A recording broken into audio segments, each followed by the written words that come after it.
अब वैसे तो मुझे पहाड़ों से बड़ा प्यार है, लेकिन हर किसी की बकेट लिस्ट की तरह मेरी भी बकेट लिस्ट में शामिल था गोवा।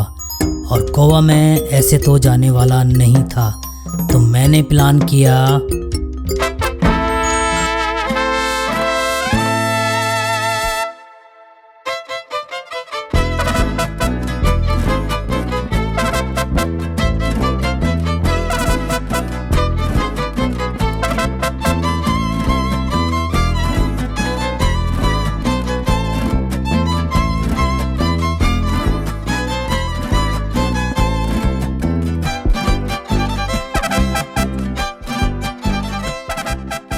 गोवा में घूमने के लिए जो सबसे ज़रूरी चीज़ है वो है स्कूटी। 400 में जुपिटर, 500 में फसीनो।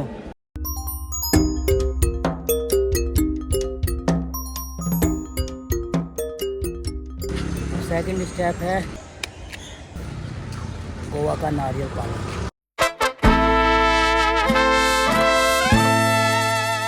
अब सुबह सुबह मैं निकल रहा हूँ मोरजिम बीच की तरफ सनराइज़ देखने के लिए। अभी टाइम हो गया है 6:30 और सुबह सुबह का कुछ ऐसा नज़ारा है गोवा का।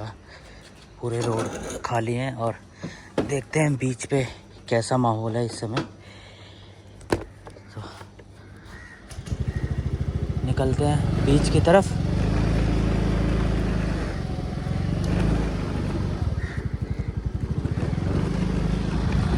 सुबह सुबह सनराइज़ के लिए चलता हूँ मैं बीच की तरफ और देखते हैं कैसा व्यू आने वाला है सनराइज़ का। मैं भी एक्चुअली फर्स्ट टाइम देखूँगा सनराइज़, वो भी बीच पे। आपको भी दिखाता हूँ।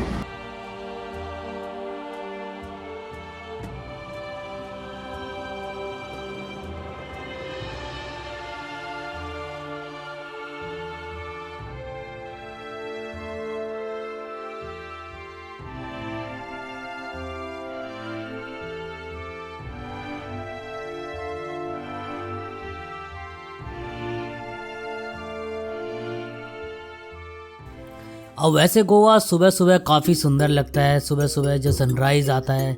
लेकिन गोवा उसके ही अपोजिट हो जाता है दोपहर में, जब सूरज आपके पूरे सर के ऊपर हो जाता है और इतनी गर्मी शुरू हो जाती है मानो जैसे पूरे गोवा में लॉकडाउन लगा हुआ हो। अब वैसे तो गोवा फेमस है अपनी late night party, music, dance, club और बार्स के लिए।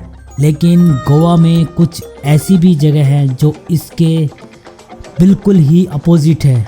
तो मैं निकल पड़ता हूँ गोवा की एक ऐसी ही जगह को एक्सप्लोर करने के लिए, जहाँ आप जा तो सकते हैं अपनी मर्जी से, लेकिन आपकी एंट्री डिसाइड करता है वहाँ का समुद्र।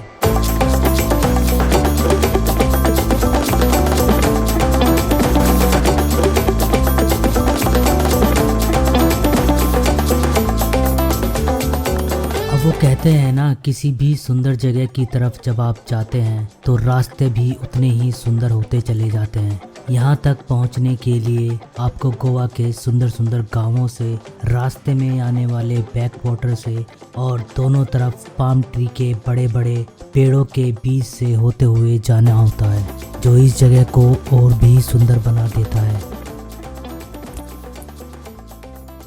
तो जब आप क्वेरियम बीच की तरफ आओगे ना, तो ये देखो यहाँ पे आपको ना बैक वाटर दिखेगा, बहुत ही सुंदर और बहुत ही प्यारा। तो कुछ देर रुक के इस व्यू का भी मज़ा लीजिएगा। अगर आप आ रहे हैं स्पेशली क्वेरियम बीच पे, तो ये बैक वाटर जो है ना वो आपको दिखेगा, बहुत ही सुंदर दिख रहा है। तो आप जितनी देर आएंगे तो थोड़ा आप 10-1 मिनट अपनी स्कूटी यहाँ रोके और इस व्यू को एंजॉय कीजिए।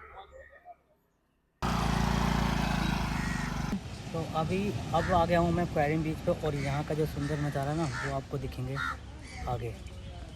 यहाँ से कुछ एंट्रेंस, और यहाँ पे ना क्राउड बहुत ही कम है, ज़्यादातर लोगों को नहीं पता, बहुत कम क्राउड है। और आपको बीच पे दिखेगा कि कितनी क्राउड है। अब ऐसा नहीं है कि आप यहाँ कभी भी आ सकते हैं, यहाँ पर एंट्री डिसाइड करती है समुद्र से उठती हुई लहरें। और उस केव में ना जो सुबह टाइड्स आते हैं वो आज है 9:30 बजे से पहले पहले आपको पहुंच जाना है दूसरी तरफ, वरना फिर जो पानी है ना बहुत तेज आ जाता है, जिससे ना आप दूसरी पार नहीं जा पाएंगे। से पहले थोड़ा टाइड्स चेक करके आ जाइए। जैसे कि कम से कम टाइड होता है, तब आप आराम से केव में जाके क्रॉस करके दूसरी तरफ जा सकते हैं, जैसे कि मोस्टली अच्छा होता है फोटोग्राफी के लिए भी। तो आप क्या कर सकते हैं, टाइड्स इन गोवा टाइप करके टाइड फोरकास्ट वेबसाइट पे जाके वो ग्राफ देख के सबसे नीचे जब टाइड होगा वो टाइम चूज़ करके आ जाइए, तो आपको अच्छा होगा। नहीं तो आप आएंगे केव देखने के लिए लेकिन क्रॉस नहीं कर पाएंगे। तो हम भी सुबह सुबह आ गए हैं यहीं पर 9:30 से पहले पहले, और दिखाता हूँ आपको भी मैं कि वहाँ से कैसा व्यू आने वाला है और कितना सुंदर नज़र आएगा। इस केव में जाने के लिए आपको थोड़ी सी ट्रैकिंग करनी होती है और तकरीबन 10 से 15 मीटर लंबी ये केव है। इस बीच का सबसे सुंदर व्यू है ना, वो मैं आपको दिखाने वाला हूँ। और वो देखिए, ये केव से आप बाहर निकलेंगे और इतना प्यारा सुंदर सा नज़ारा आपको देखने को मिलेगा। बीच से और ये लहरें हैं ना, वो लहरें इतनी तेज हो जाती हैं, ये जो गुफा के अंदर मैं हूँ इस समय केव में, वो पूरी फुल हो जाती है और यहाँ का आने का रास्ता कर दिया जाता है बंद। तो इसलिए आप टाइम देखकर और यहाँ की लहरों का समय देखकर उसके हिसाब से अपना जो प्लान है वो कीजिए। क्वेरम बीच आने के लिए सबसे पहले आप प्रिडिक्शन देख लीजिए, जो टाइड्स है वो कब अप डाउन हो रही है, उसके हिसाब से आप प्लान कीजिए। गोवा में अगर आप आ रहे हैं नॉर्थ गोवा में इस बीच पर।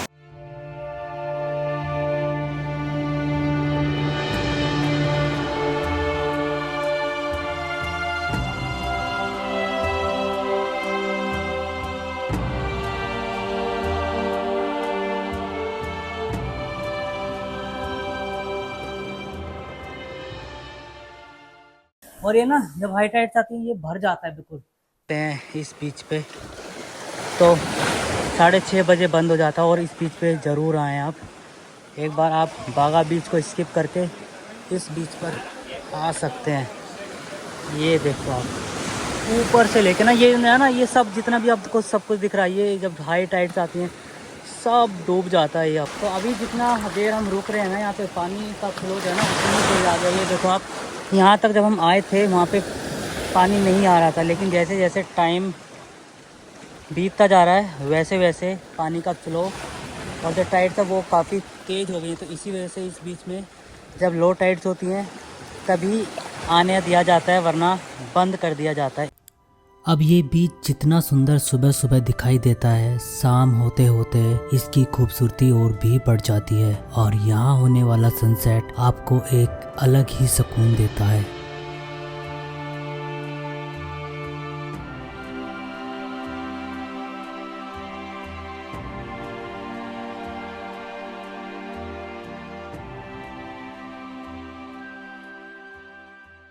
और अभी 6:30 बज गए हैं, तो ये जो केव है वो बंद हो गई है। मैं आपको कोशिश करूँगा सुबह भी आऊँ इस बीच पे और आपको यहाँ का इतना सुंदर जो नज़ारा वो मैं दिखाऊंगा। और ये जो है ना, ये इसमें सारा क्रैब भरे हुए हैं और अभी आगे से एंट्री बंद हो गई है आगे के लिए, तो यहाँ पे जाना अलाउड नहीं है। और सबसे पहले तो आप इस देखिए सनसेट को मज़े कीजिए, कितना प्यारा सनसेट है। और ये जो है ना, ये जो रॉक्स हैं इतनी सुंदर लग रही है ना, लहरें इनसे जब टकरा रही हैं। और सबसे ज़्यादा जो फ्लो आ रहा है ना वाटर का, वो इसी बीच से आता है, तो बहुत गहरा भी है ये। थोड़ा सा केयरफुल भी इस पर आपको रहना होगा अगर आप आते हैं। तो ये देखिए कितना सुंदर ये नज़ारा है और पूरा बीच फुल ऑफ स्टोन है और बहुत सुंदर नज़ारा है, बहुत ही सुंदर। वो आ रहे हैं तो इस बीच को बिल्कुल भी मिस मत करना।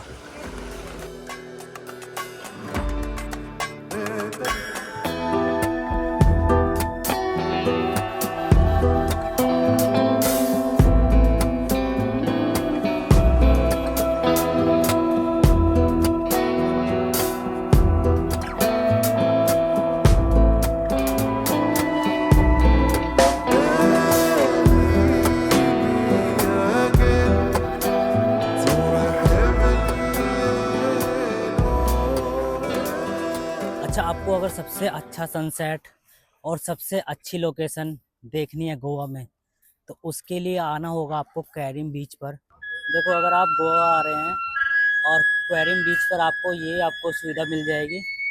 ये फेरी चलती है यहाँ पर, एक तरफ से दूसरी तरफ आपको ले जाती है। अगर आपको गोवा से महाराष्ट्र आप हो जाएंगे सिर्फ इस फेरी की मदद से।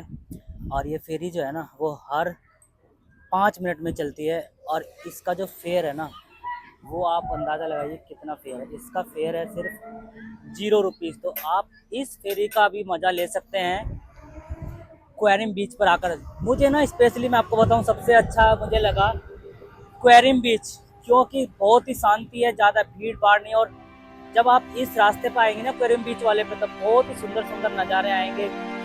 तो मेरा गोवा का सफ़र यहीं ख़त्म हुआ। लेकिन किसी भी ट्रिप में अगर आपको ऐसा एक नज़ारा देखने को मिल जाए जो आपके ट्रिप का सबसे अच्छा मोमेंट हो, मेरे साथ भी कुछ ऐसा ही हुआ। एक बच्चा बिना किसी डर के समुद्र की तरफ चला जा रहा था, बिना किसी डर के, क्योंकि उसको मालूम था कि उसकी माँ उसके साथ है।